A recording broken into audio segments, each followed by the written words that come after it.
보셨지요? 제정신이 아닙니다. 이건 미친 날씨예요. 계절도 정상이 아닙니다. 옛날에는요, 꽃이 피는 순서가 아주 분명했습니다. 맨 처음에 산수유로 시작을 해서 그 다음에 매화가 피고, 그 다음에 개나리가 피고, 그 다음에 목련이 피고, 그 다음에 진달래가 피고, 진달래가 지면 바로 이어 철쭉이 꽃을 피우게 되고, 그 다음 라일락이 향기를 발하게 되고, 꽃의 여왕이라고 할 수 있는 장미가 끝으로 피게 되었습니다. 근데 요즘은 어찌된 영문인지 한꺼번에 피고 지고 있습니다. 도대체 이게 순서가 있는 법인데 이제는 순서를 무시해버리고 심지어 그래서 겨울에도 개나리가 피더라고요.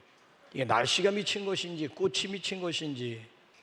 더군다나 우리나라가 살기 좋은 나라라고 하는 이유 중에 하나는 사계절이 분명한 나라라고 하는 거예요. 여러분 세계 지도를 펴놓고 보더라도 사계절이 분명한 나라가 그렇게 많지 않아요. 근데 우리 대한민국은 봄, 여름, 가을, 겨울이 너무 분명하다라고 하는 것, 이게 정말 세계 나라 중에서 보기 드문 우리만의 정말 자랑거리라고 할 수가 있는데, 어떻습니까? 요즘 봄, 가을 짧아졌잖아요. 굳이 봄, 가을 옷을 따로 준비하지 않아도 되리만큼 봄인가 싶은데 벌써 여름이고, 이제 가을이 되었다 했는데 벌써 서늘한 초가을 날씨를 연출하고 있지 않습니까? 더군다나 요즘 날씨가 얼마나, 글쎄 동남아에서 온 사람들, 저 아프리카에서 온 사람들이 한국이 더워서 못 살겠대요. 이제는 이게 다른 사람 얘기가 아니에요. 동남아에 있는 사람들이 그런 소리 하면 안 되는데도 불구하고 여기 들어와 있는 동남아에 있는 사람들이 한국 날씨 더워서 못 살겠다라고 하는, 가마솥이니 불볕이니 이런 말보다 금년에는 우리 귀에 익숙한 말이 뭐예요? 폭염이라든지 살인더위라고 하는 그런 말을 자주 듣지 않습니까? 폭음주의보라고 하는 것은 33도 이상일 때 쓰는 말이고요, 폭염경보라고 하는 것은 35도 이상일 때 쓰는 거고요, 폭염특보라고 하는 것은 37도 이상. 그러니까 우리 인체에 우리 건강에 직접적인 해를 가져오는 고온 상태에 있을 때 폭염특보를 발효하는 거예요. 근데 요즘은 매일 폭염특보 아닙니까? 그 온열 환자들이 금년에는 지난주까지 통계에 의하면 2,300명이 쓰러져 가지고 입원을 해서 그 중에 34명이 벌써 세상을 떠났고, 어제도 보니까 대구에서 또 온열로 인해 가지고, 기온으로 인해 가지고 세상을 또 정말 살인 더위가 아닐 수가 없는 거예요. 자, 이런 폭음에도 아랑곳하지 않고 오늘 예배당에 나온 여러분들 정말 정말 쎄쎄입니다. 너무너무 감사하고요, 정말 존경스럽고요. 우리 옆에 있는 분들 격려하면서 대단하십니다 한번 엄지척으로 한번 하면서 대단하십니다 한번 인사 한번 할까요? 여러분, 사람에 따라서 각기 좋아하는 계절이 따로 있을 겁니다. 여러분들은 사계절 가운데 어느 계절을 가장 좋아하십니까? 대체적으로 보게 되면은 가장 싫어하는 계절이 여름이 많더라고요. 왜 여름이 싫으냐 했더니만 이유들을 거기 쭉 소개를 했는데, 덥다는 거예요.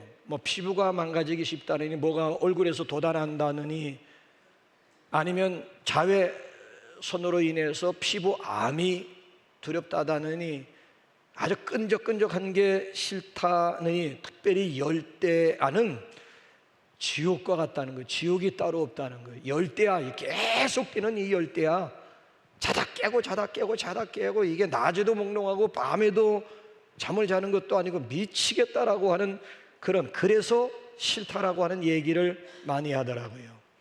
저 같은 교회는 특별히 좋아하는 계절도 없고 특별히 싫어하는 계절도 없습니다. 왜? 다 계절 나름대로 의미가 있기 때문에 비교적 저는 엔조이, 봄은 봄대로, 여름은 여름대로, 가을은 가을대로, 겨울은 겨울대로 엔조이 하는 편입니다. 그래서 저는 남들이 뭐 짜증을 내면서 불평해하는, 아주 불편해하는 여름이라 할지라도 하나님 앞에 감사하면서 여름을 보내고 있는 편입니다. 왜 그런 줄 아세요? 저는 시골 출신이지 않습니까? 농사 흉내도 내봤고 농부의 마음이 어떠한가를 알기 때문에 그렇습니다. 제가 자랄 때 한 60년대, 70년대까지만 해도 냉해라고 하는, 그때는 계절 구분이 너무 분명했는데 가끔씩 냉해라고 하는 말을 많이 들었어요.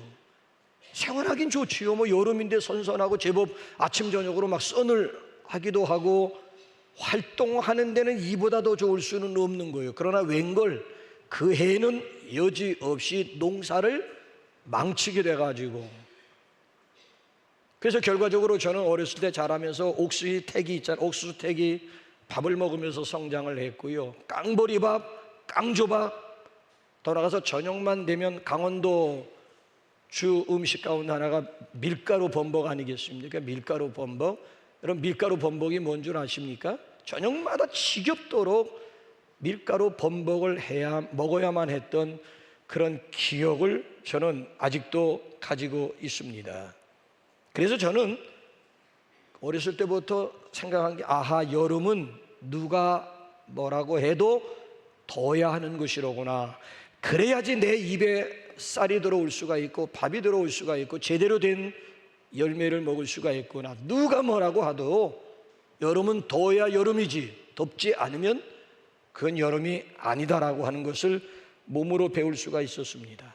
그래서 저는 우스갯소리입니다마는 주변에서 막 덥다고 오두막정을 떠는 사람들을 보게 되면 잘 이해가 안 됩니다. 이해가 안 됩니다. 그 순간에 여러분, 농부들을 생각하고 그 순간에 자라나는 식물을 생각해야지 뭔 소리를 지금 하고 있는 거예요. 그래야 제대로 된 양식을 먹을 수가 있는 것 아니겠습니까? 창세기에 보게 되면은 하나님께서 동서남북뿐만 아니라 봄, 여름, 가을, 겨울을 분명히 하나님이 창조하셨음을 밝히고 있습니다. 왜 하나님께서 사계절을 창조하셨을까요? 우리 인간을 창조한 목적이 이사야 43장 7절과 21절에, 아니면 고린도전서 10장 31절에 분명하게 나와 있습니다마는, 우리 인간만 당신의 형상대로 창조한 목적이 분명한 게 아니에요. 봄, 여름, 가을, 겨울 계절을 창조하실 때에도 거기에 분명한 하나님의 목적이 있다라고 하는 것입니다. 자, 계절 속에 담겨져 있는 하나님의 뜻, 하나님의 음성이 뭐라고 여러분 생각하십니까? 뭐니 해도 여러분, 여름은 성장의 계절 아니겠습니까? 그러니까 그리스도인들이 누구냐? 여러분, 식물이 뜨거운 여름철에 식물이 성장하는 그런 소리를 들을 수가 있고 느낄 수가 있어야 된다. 계절 속에 담겨져 있는 하나님의 섭리, 하나님의 계획하심을 읽을 수가 있어야 된다는 거예요. 반대로 성장하는 여름을 통해 가지고 내 자신의 신앙은 과연 제대로 성장하고 있는지 물어야 된다는 거예요. 자기 성장을 체크할 수 있는 좋은 계절이 바로 여름이라고 하는 겁니다. 어떻습니까, 여러분? 지난해보단 여러분들의 신앙이 얼마만큼 성장했다고 생각하십니까? 성장에 대한 의지가 살아있습니까? 내가 성장해야지. 나도 식물과 자연 만물과 마찬가지로 나도 내 신앙도 성장해야지라고 하는 그런 의지는 살아있느냐라고 하는 도전이에요. 자, 도전으로 이제 본문 말씀으로 여러분들을 안내하겠습니다. 그리스도인들이 왜 성장해야 될까요? 본문 말씀을 보게 되면 단순하게 두 가지를 지적하고 있습니다. 왜 그리스도인들이 성장해야 되느냐? 그 첫 번째는 하나님의 명령입니다. 하나님의 명령. 이건 내 선택의 문제가 아니고 하나님의 명령이에요. 명령. 자, 우리 한번 15절 한번 다 같이 한번 읽어보실까요? 15절 시작. 범사에 그에게까지 자랄지라. 그는 머리니 곧 그리스도라. 범사에 자랄지라. 짤막한 본문 말씀 가운데 자라가라, 성장하라라고 하는 말씀이 얼마나 많이 반복되는지 몰라요. 우리를 향하신 하나님의 기대가 있다면은 우리의 신앙이, 우리가 영적으로 성장하고 자라가는 것, 하나님의 뜻이요 하나님의 기대하심이라고 하는 거예요. 남녀가 결혼하게 되면 그 결혼의 기쁨이라고 하는 것은 이루 말할 수가 없습니다. 근데 결혼의 기쁨보다 더한 기쁨이 무엇인 줄 아십니까? 두 사람의 사랑의 결실, 사랑의 열매라고 할 수가 있잖아요. 근데 참 요즘은 어찌된 일인지요, 옛날만 해도 결혼하면 생명을 얻고 아이를 얻는 것은 그게 자연스러운 일이었다고요. 근데 어느 때부터 이게 힘들어진 거예요. 아니, 그런 가정이 제 주변에 한두 가정이라면 말을 하지 않겠어요. 내가 원하건만 원하는 때에 생명을 얻을 수가 없고 아이를 얻을 수가 없어서 안타까워하는 분들이 우리 주변 가운데 의외로 많이 있어요. 이 부대침, 이게 무슨 영문인가? 이게 기후 탓인가? 환경 탓인가? 아니면 음식 문화 탓인가? 아니면 체질이 바뀌어가지고 체질 탓인가?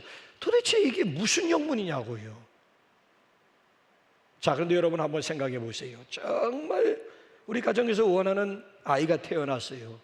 그 기쁨이라고 하는 것은 가정의 경사, 가문의 경사 아니겠습니까? 그런데요, 6개월이 이 아이가 세상에 태어나는데 6개월이 지났음에도 뒤집지를 못해요. 아니, 배밀이는 이건 그 다음 단계인데 이거 뒤집어야 되는데 뒤집기를 못한다고 한번 생각해 보세요. 만 7개월이 지났는데 스스로 일어나 앉지를 못해요. 15개월이 지났음에도 불구하고 걸음만은 자체하고라도 스스로 홀로 일어서지를 못한다고 한번 가정 한번 해보세요. 그래도 마냥 부모의 기쁨이 될 수가 있을까요? 아니요. 기쁨은 잠시 잠깐이고 그 다음부터는 그 아이를 바라볼 때마다 부모들의 마음이 어떠하겠어요? 안타까움을 넘어가지고 이건 정말 아이를 바라볼 때마다 걱정스럽지 않겠습니까? 자, 위에 계신 우리 하나님이 저와 여러분들을 내려다보실 때에 기뻐하실까요? 아니면 저기 염려스러운 눈으로 우리를 바라보실까요?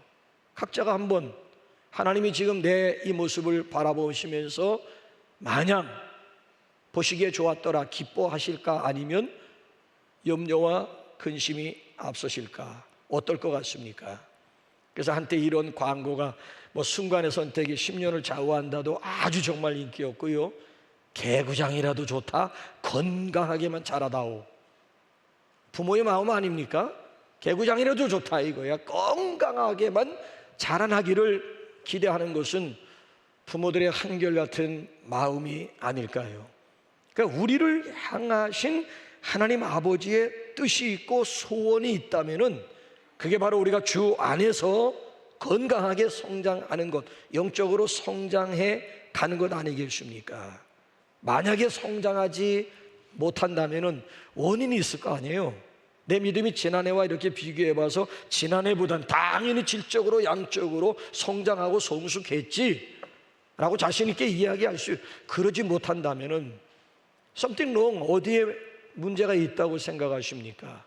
아마 기본적인 거 여러분 자기 체크가 가능하지 않을까요? 우선 영적으로 출생하지 못한 것은 아닐까요? 성장이라고 하는 것은 출생을 전제하고 사용되어져야 되는 거예요.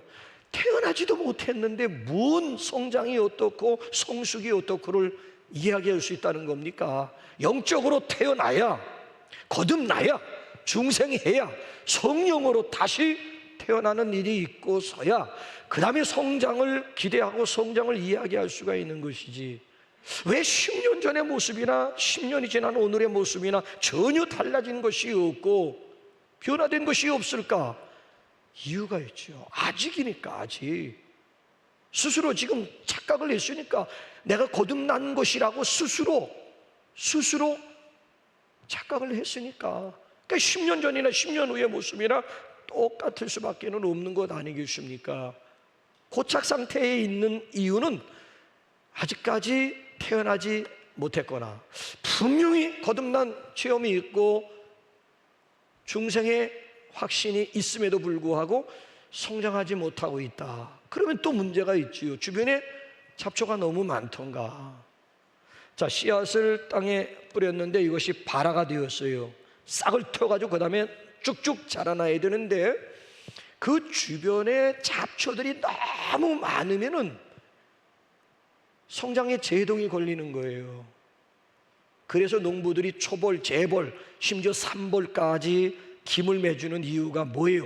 제대로 곡식을 성장시키고 결실까지 이어지도록 하기 위해서 맨 처음 김 한 번 매는 것으로 끝나는 것이 아니라 재벌도 하고 원할 때는 3번씩이나 김을 매주고 하는 이유는 온전한 성장을 돕기 위한 것 아니겠습니까?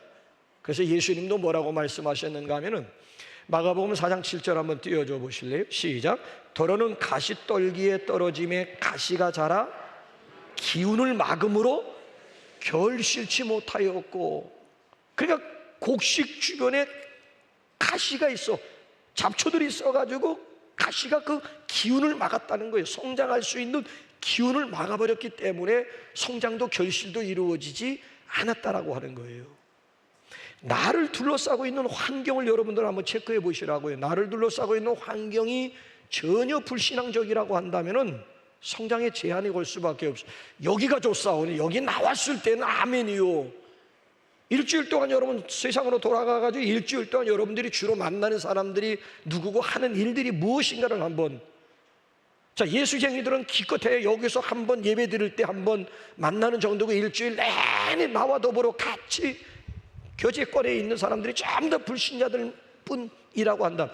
그래도 주중에 셀 모임이라도 가지면 거기서 또 셀 관계를 통해 가지고 또 좋은 영양, 좋은 기운을 받아가지고 성장할 수가 있는데, 일주일에 딱 한 번 여기 와서 기운 받고 이제 소생하려고 하다가 또 나가가지고 주변에 있는 환경으로 인해서 기운이 막혀가지고 결국 아니면은 내 안에 무슨 쓴 뿌리가 남아있던가, 아니면 견고한 진, 견고한 터가 만들어졌던가, 아니면 하나님 앞에 회개하지 못한 은밀한 죄가 남아있던가, 아니면 한 발은 그저 교회에 내디고 한 발은 세상에 양다리 걸치고 있는 그런 상태. 그러니까 이런 상태 가운데서는 온전한 성장을 기대하기가 힘들다라고 하는 것이지요.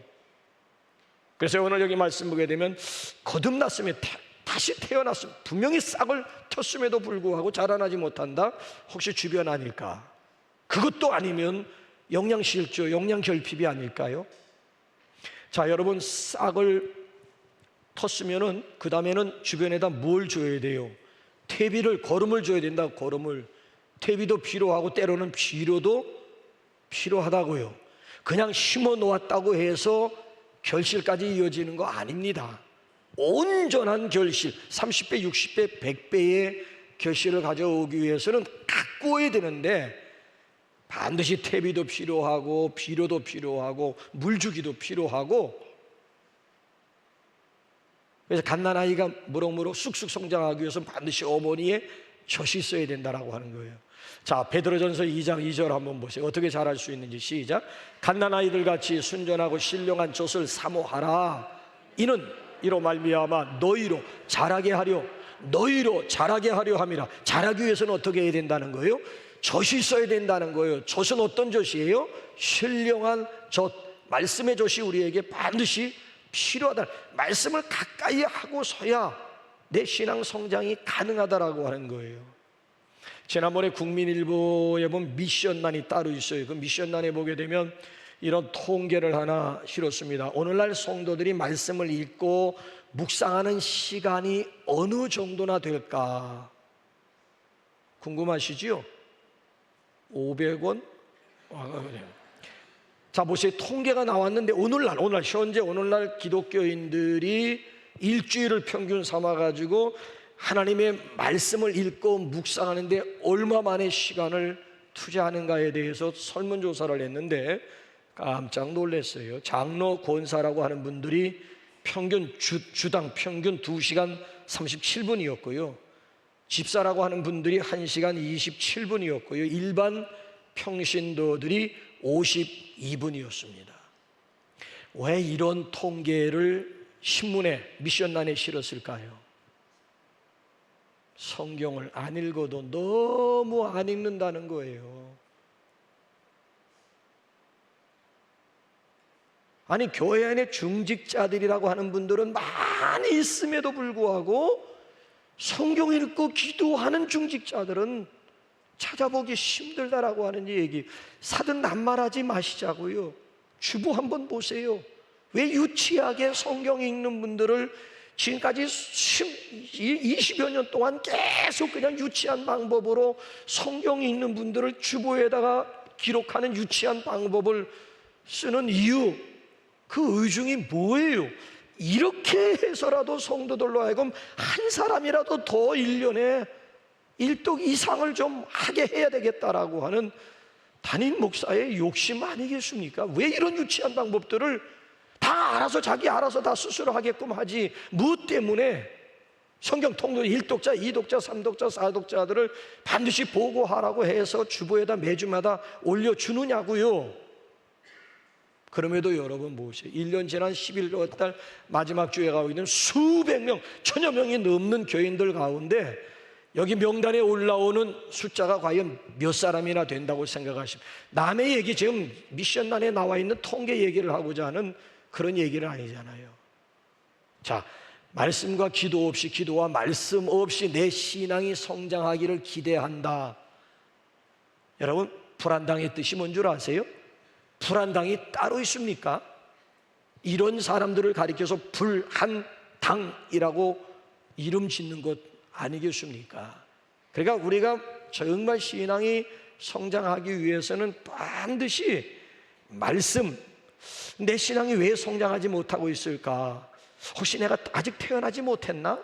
태어났음에도 불구하고 나의 주변에 나를 둘러싸고 있는 환경이 너무 불신앙적인 그런 환경 때문인가? 아니면 가장 핵심 요소라고 할 수 있는 기도와 말씀과 기도에 문제가 있는 것인가? 한번 각자가 한번 체크 한번 해보시기 바랍니다. 그래서 하나님의 우리를 향하신 뜻은 자라나는 것, 그래서 영영영으로 주었다는 것이고요. 자, 두 번째, 왜 성장해야만 할까요? 자, 요동하지. 여기 보면 더 이상 흔들리지 않기 위해서라도 내가 자라나야 된다는 것. 자, 우리 여기 몇 절인가요? 14절 한번 다 같이 한번 읽어볼까요? 14절 시작. 이는 우리가 이제부터 어린아이가 되지 아니하여 사람의 속임수와 간사한 유혹에 빠져 온갖 교훈의 풍조에 밀려 요동하지 않게 하려 함이라. 왜 자라나야 되느냐? 더 이상 여기 보면 요동하지 않아. 그러니까 어린 아이의 특징은 요동이라는 거예요. 너무 쉽게 흔들린다는 거예요. 누가 이 말하면 이리 쏠리고 저 말하면 저리 쏘고, 누가 이 말했다고 해서 삐어져, 누가 또 저 말했다고 해서 상처받고 시험 들고. 왜? 어린아이기 때문에, 아직 성숙하지 못했기 때문에. 그러니까 더 이상 이렇게 어린아이처럼 요동하지 않기 위해서 말씀 가운데 바로 서야 된다라고 하는 거예요. 말씀으로 내가 성장하기만 하면, 성숙한 어른이 되기만 하면 요동할 이유가 없다는 거예요. 좌로나 우로나 치우치지 마시고 말씀 가운데서 자라날 수 있기를 주님의 이름으로 축원합니다. 자, 그럼 어떻게, 노하우, 어떻게, why가 나오면 그 다음엔 어떻게 그러면 성장할 수가 있을까?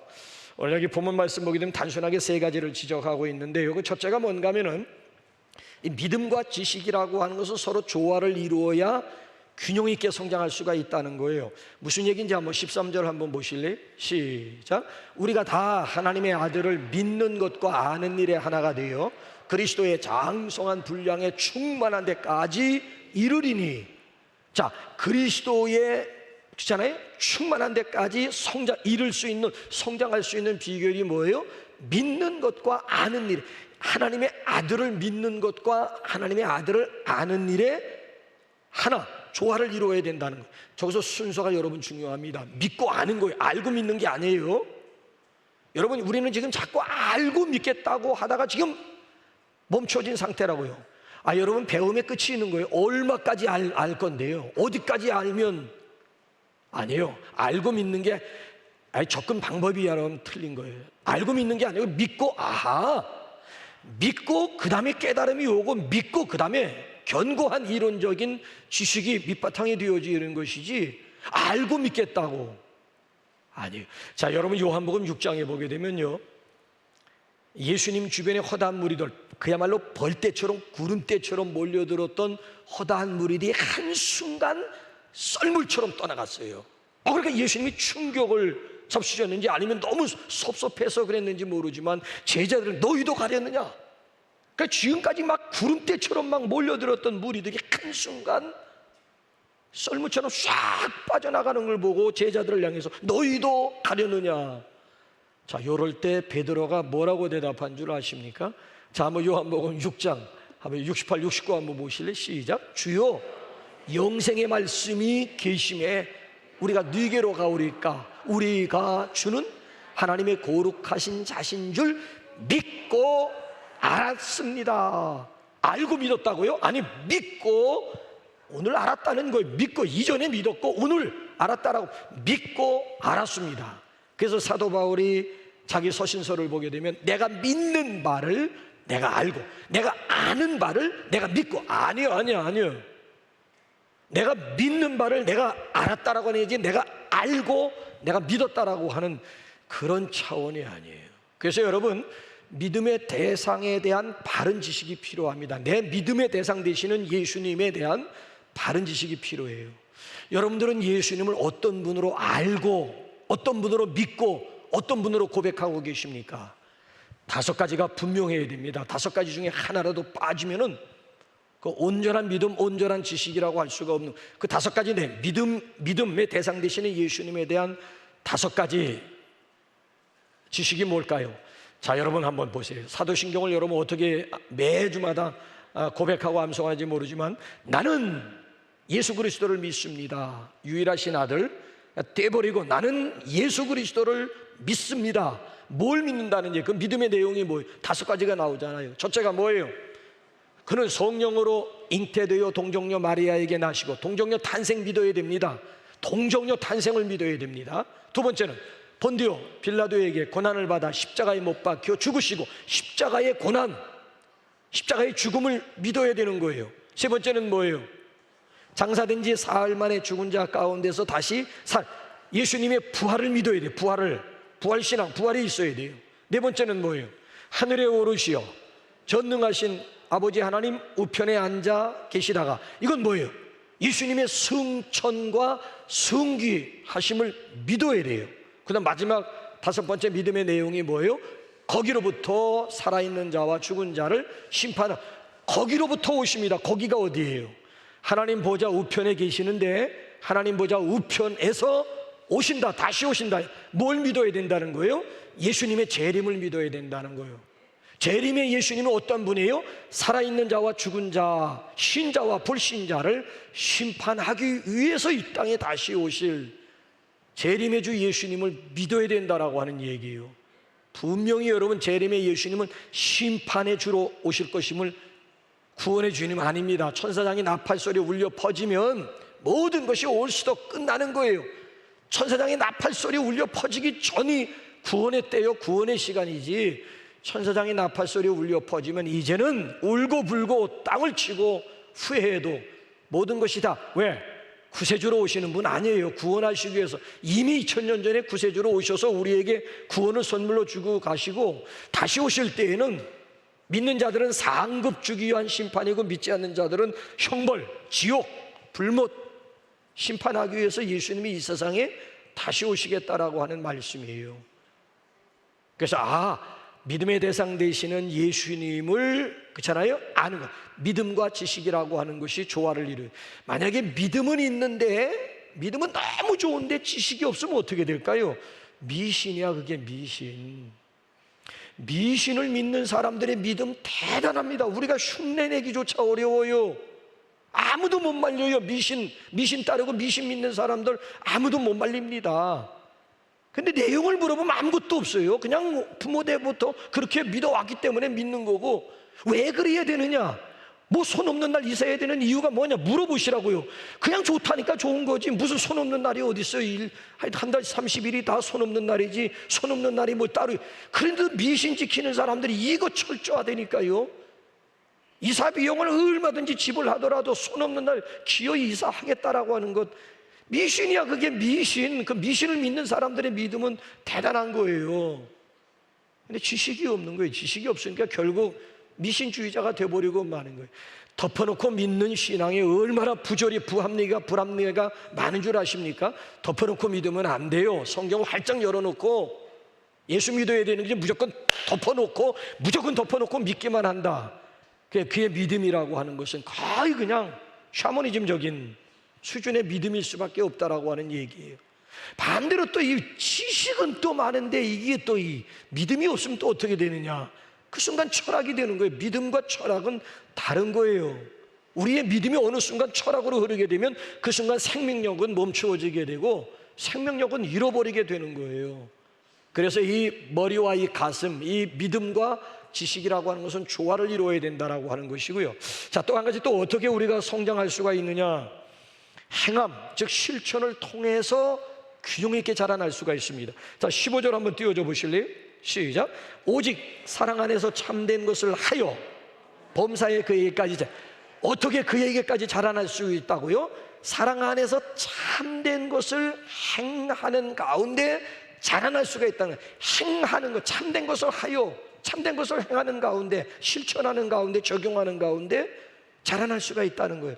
근데 저기 말씀이 애매하잖아요. 오직 사랑 안에서 참된 것을 행하여 자랄지라. 참된 게 뭐예요? 참된 것을 행함으로 자라날 수가 있다는데 그 참된 것 중에 참된 것이 뭐냐라고 하는 얘기예요. 그래서 여러분 성경은 여러 가지 번역 성경이 필요한 거예요. 우리 개역 한글판과 개역 개정판은 오직 사랑 안에서 참된 것을 하여, 참된 것을 행하여 그에게까지 자랄지라 그랬는데 제가 가지고 있는 성경, 번역 성경 가운데 8가지 성경이 똑같이 오늘 우리가 가지고 있는 성경처럼 해석하지 않고 8가지 성경이 똑같이 번역을 했어요. 원문을 어떻게 번역했는가 하면 좀 더 알기 쉬워요. 대표적으로 8가지 성경 다 못 가지고 나오는데 한 가지만 시간 관계상 시작. 오히려 사랑 안에서 진리를 말함으로 모든 일에 그분에게까지 자라나야 한다. 진리를 말함으로 자라나야 된다. 진리를 말하는 가운데 자라날 수가 있다는 거야. 그럼 진리가 뭐냐 이거예요. 성경을 읽어보게 되면 하나님이 진리임을, 예수님이 진리임을, 성령님이 진리임을, 말씀이 진리임을 우리에게 성경이 속에 진리를 말하는 가운데, 선포하는 가운데 내 믿음이 그 속에서 쑥쑥 성장할 수가 있다는 거예요. 자, 믿음과 지식은 조화를 이루. 내가 믿는 바를 말함으로, 내가 알고 있는 바, 나의 지식, 예수에 대한, 교회에 대한, 성경에 대한 지식을 말하는 가운데 그 속에서 내 믿음이 성장할 수가 있다는 거예요. 토요일 되면 뭐 날씨와 상관없이 남녀노소 할 것 없이 애들까지 와서 전도하겠다고 찬양하고 기도하고 띠를 두르고 이 더위, 이 폭염 가운데 거리로 나가는 분들을 보면은 눈시울이 막 뜨거워져요. 그러면서 제가 스스로 생각, 당신들이 최고의 수혜자는 당신들이 뭐 남북교회를 위해서, 물론 전도하게 되면 남북교회가 양적으로 질적으로 성장해서 좋습니다만은 그거는 차치하고도 전도의 최고 수혜자는 바로 당신들이, 왜? 필드가 있느냐 없느냐가 굉장히 신앙 성장에 있어서는 중요한 관건이 되거든요. 당신들이 바로 오늘 당신들이 최고의 수혜자입니다. 그들의 모습을 바라보면서 저는 배후에서 복을 빌어주고 축복하는, 듣든지 안 듣든지 중요한 거 아니에요. 듣든지 안 듣든지 진리를 말함으로 내 입에서 그렇잖아요, 선포되는 그 순간 내 믿음이라고 하면서 더 강해질 수가 있고 더 커질 수가. 그러니까 이 믿음이라고 하는 것은요, 마치 근육과도 같은 거예요. 이 근육이라고 하는 것은 쓰면 쓸수록 강해지고 커지는 거예요. 이 알통이 여러분 계속 써보게 되면 이게 딱딱해질 뿐만 이게 점점 불어난다니까요. 이거 안 쓰면 점점 근육도 없어가지고 결국에는 사람이 쓰러지는 것은 근육이 없어가지고 결국 쓰러지는 거예요. 이 근육이라고 하는 게 믿음도 마찬가지예요. 쓰면 쓸수록 더 커지고 더 강해진다라고 하는 거예요. 그래서 알렉산더 맥클렐이라고 하는 사람이 뭐라고 얘기했는지 한번 영어 한번 띄워줘 보실래요? The way to increase faith is to exercise faith. 저게 뭐예요? 믿음을 성장시키는 방법은 믿음으로 행동하는 것이다. 그러니까 믿음을 성장시키는 방법이 있다면은 믿음으로 행동, exercise, 그냥 행동하는 것이 내 믿음을 성장시킬 수 있는 유일한 방법이 될 수가 있다라고 하는 거예요. 그래서 오늘 여기 본문 말씀을 보게 되면 진리를 말해야 내 신앙이 균형 있게 성장할 수가 있구나, 입을 열라라고 하는 얘기고요. 자, 마지막 세 번째로 성도의 교제를 통해서 왜 균형 있게 성장할 수가 있는데, 자 16절 한번 빨리 띄워주세요. 자, 시작. 온 몸이 각 마디를 통하여 도움을 받음으로 연결되고 결합되어 그 몸을, 자, 우리 몸이 자라기 위해서는 사지백체가 있잖아요. 우리 여러 지체들이 있는데 이 여러 지체들이 서로 도움을 주고받는 가운데 우리의 몸이 균형 있게 성장할 수가 있다라고 하는 거예요. 우리의 이 몸에 있는 지체들이 서로 연결되고 결합되어지는 가운데 몸이 자라날 수가 있다는 거예요. 상호 서로 상호 사역도 되지만 상호 도움, 상호 교제. 그러니까 우리는 독불 장군이 아니라고 하는 거예요. 여러분, 하나님께서 우리의 구원은 주님과 1대1의 관계로 묶어두었고요, 구원 그 이후 태어났으면 그 다음에 성장하는 이 과정은 공동체에다 맡겨놓은, 이 하나님이 디자인하신 거예요. 그래서 개인은 예수 그리스도와의 1대1 관계를 통해서 구원 얻고, 구원 얻은 그 이후 성장이라고 하는 것은 에클레시아, 교회 공동체를 통해서 균형 있게 성장하도록 하나님이 디자인하셨다라고 하는 거예요. 기독교 신앙이라고 하는 것은 천상천하 유아 독존은 아닙니다. 불교로 가셔야 돼. 불교는 천상천하 유아 독존입니다. 기독교는 천상천하 유아 독존이 아니고 외딴 섬도 아니고 대륙의 한 부분일 따름이라고 하는 거예요.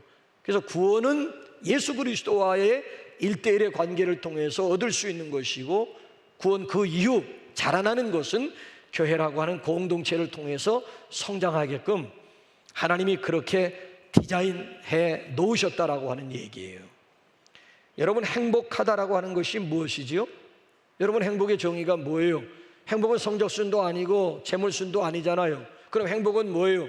관계가 행복이에요. 관계가 좋으면 행복한 거예요. 하나님과의 관계가 좋으면 신앙생활이 행복한 것이고, 부부관계가 좋으면 가정생활이 행복한 것이고, 교인들끼리 관계가 좋으면 교회생활이 행복이 별거던가요? 관계가 좋으면 그게 행복이라고. 관계가 좋을수록 신앙이 쑥쑥 성장할 수가 있다니까요. 그러니까 여러분들이 지도자들을 위해서 기도하라고 하는 이유가 여기에 있는 거예요. 지도자들과의 관계가 좋지 못하면 절대 그 믿음 성장 기대할 수가 없습니다. 지도자와의 관계가 좋을수록 그럼 나의 믿음이라고 하는 것은 굉장히 성장하는 데 이점이 있는 것이, 그 지도자들을 위해서 지도자들이 바로 서고, 지도자들이 바른 길을 가고, 지도자들이 정말 양떼들을 위해서 헌신하고 눈물 흘리고 기도하도록 여러분들이 지도자들을 위해서 기도해 줘야 될 이유가 바로 여기에 있다라고 하는 이야기예요. 여러분, 우리의 신앙 성장이라고 하는 성도의 교제, 교회의 5가지 기능 가운데 마지막이 뭐예요? 성도의 교제가 있다고요. 사도신경 마지막 부분, 나는 성령님을 믿습니다. 그 내용 가운데 뭐가 들어있어요? 성도가 서로 교제하는 것을 믿습니다. 성도가 서로 교제, 이게 마지막 성부 하나님에 대한 고백, 성자 하나님에 대한 고백, 성령 하나님에 대한 고백 가운데 하나가 뭔가 하면은 성도가 서로 교제하는 것을 믿습니다라고 하는, 왜? 교제가 그만큼 내 신앙 성장에 도움이 된다라고 하는 것임을 분명하게 말씀해 주고 있잖아요. 그러면 결론적으로 어디까지 성장하면 될까요? 자, 결론, 벗긴검 15절 하반절 한번 보세요. 시작. 빨리 주세요. 시작. 범사에 그에게까지 자랄지라. 그는 머리니 곧 그리스도. 어디까지 성장해야 된다고요? 그리스도 머리 대신 그리스도에게까지. 그리스도가 목표야. 성장의 목표는 그리스도가 목표예요. 그리스도 닮아가는 것, 작은 예수가 되는 것, 이거예요. 그리스도 중심의 삶을 살고 그리스도의 인격을 닮아가고, 내가 이 땅에 살면서 작은 예수, 우리 모두가 다 작은 예수가 되는 것이 성장의 최종 파이널 골이 될 수가 있고 최종 목표점이 될 수가 있다라고 하는 거예요.